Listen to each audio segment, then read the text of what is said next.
Assalamualaikum warahmatullahi wabarakatuh. Perkenalkan, kami dari kelompok 3.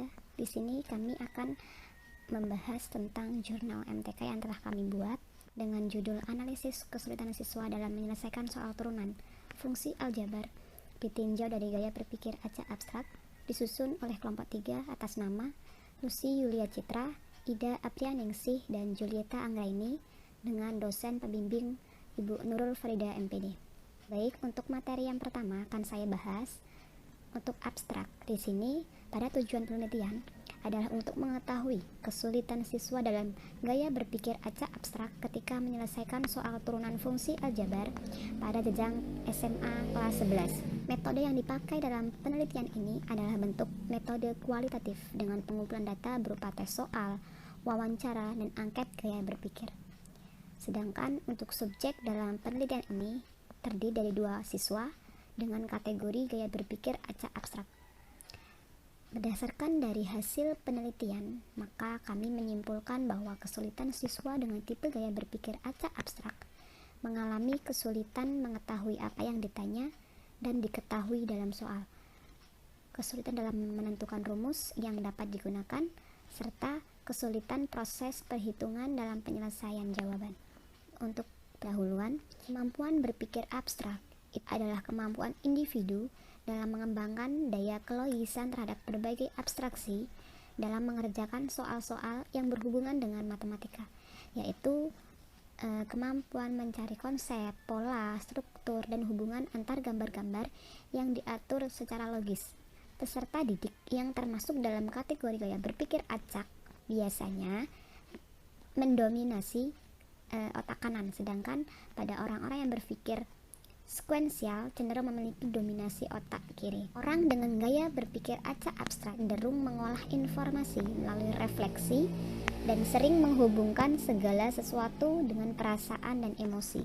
Baik, untuk yang selanjutnya, metode akan disampaikan oleh Ida. Metode penelitian. Metode dalam penelitian ini menggunakan jenis penelitian kualitatif deskriptif. Karena dalam penelitian ini mendeskripsikan kesulitan dan gaya berpikir siswa.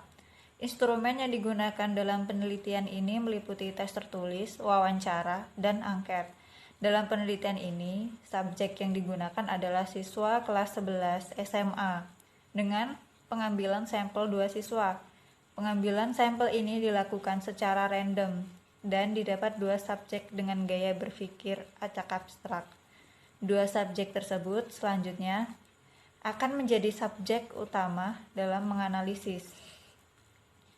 Teknik analisis datanya berupa mengumpulkan dan mengklasifikasikan kesulitan yang dialami siswa dalam mengerjakan 2 soal uraian turunan fungsi aljabar.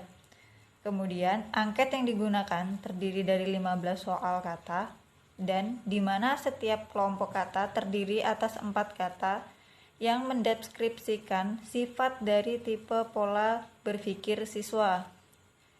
Lalu selanjutnya, tes tertulis yang diterapkan terhadap siswa menjadi tolak ukur untuk mengetahui tingkat kesulitan siswa dalam proses pengerjaan soal. Soal terdiri dari 2 butir soal uraian dengan jumlah responden 2. Lalu tes wawancara dilakukan untuk mencari data serta sebagai teknik analisis untuk menunjang kelengkapan dan memperkuat data yang sudah dikumpulkan. Hasil analisis data selanjutnya disesuaikan dengan data hasil wawancara siswa dan mengetahui letak kesulitan siswa berdasarkan cara berpikir dalam menyelesaikan soal. Baik, di sini saya akan melanjutkan penjelasan dari Ida dan Lucy, yaitu tentang hasil dan pembahasan. Untuk hasil dan pembahasan, kita akan memilih 2 subjek, yaitu subjek pertama dihasilkan seperti pada gambar di sini, dan untuk subjek kedua dihasilkan jawaban seperti ada yang ada di sini. Nah, untuk subjek pertama itu untuk 2 soal uraian. Nah, dihasilkan bahwasanya untuk soal pertama subjek sudah memahami, sudah mengetahui, namun dalam pengoperasiannya kurang tepat pada jawaban akhirnya.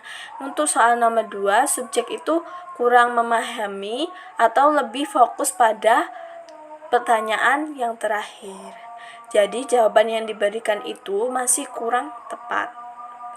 Untuk subjek kedua juga sama dengan subjek pertama. Untuk subjek pertama itu sama dengan subjek kedua karena jawaban yang diberikan juga sama. Dia itu jika diwawancara mengetahui apa yang ditanya dan diketahui. Mereka juga menuliskan rumus untuk menyelesaikan soal tersebut. Namun hasil yang diberikan saat pengoperasian jawaban terakhir itu kurang tepat. Untuk yang nomor 2, siswa ini sudah benar namun dia hanya menyelesaikan pada pertanyaan untuk mencari turunan X saja tanpa mencari F2-nya, sehingga jawaban yang diberikan kurang tepat. Nah, jadi hasil dan pembahasan dari penelitian kami di sini adalah bahwa siswa masih banyak yang mengalami kesulitan dalam menyelesaikan soal fungsi turunan aljabar.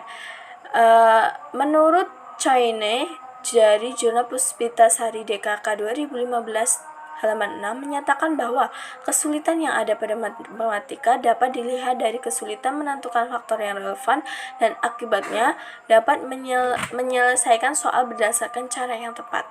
Nah, dari hasil yang didapat sejalan dengan pernyataan tersebut bahwa dalam penelitian ini didapatkan siswa yang masih banyak mengalami kesulitan dalam menyelesaikan soal turunan fungsi aljabar, antara lain kesulitan dalam mengetahui apa yang ditanya dan diketahui, kesulitan dalam merumuskan rumus yang tepat untuk menyelesaikan soal, kesulitan dalam proses pengoperasian hitung, dalam penyelesaian jawaban, serta kurang telitinya siswa dalam membaca, memahami, dan menentukan penyelesaian.